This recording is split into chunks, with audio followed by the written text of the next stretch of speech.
যারা অনলাইনে অর্ডার করে পার্সেল রিসিভ করেন না, তারা অনেকে মনে করেন অনলাইনে অর্ডার করে রিসিভ না করলে আর কি যায় আসে যায়।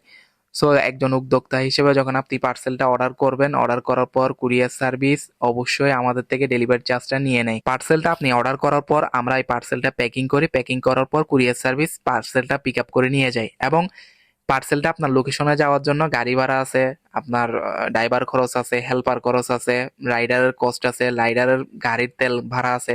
সো সব কিছু মিলাই ডেলিভারি চার্জটা নেওয়া হয়।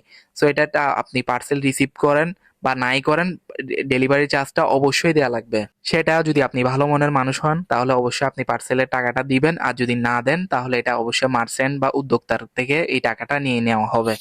এখানে উদ্যোক্তারা আরেকটা দিক দিয়ে ক্ষতি হয়, সেটা হচ্ছে যখন পার্সেল রিটার্ন আসে এটা খুবই বাজেভাবে রিটার্ন আসে, এমন বাজেভাবে রিটার্ন আসে মানে পরবর্তীতে কোনো কাস্টমারকে এটা দেওয়ার মতো হয় না। সো আলহামদুলিল্লাহ আজকে আমাদের 2টা প্রোডাক্ট রিটার্ন আসছে, এই রিটার্নের প্রোডাক্টগুলো আলহামদুলিল্লাহ মোটামুটি ভালো আছে।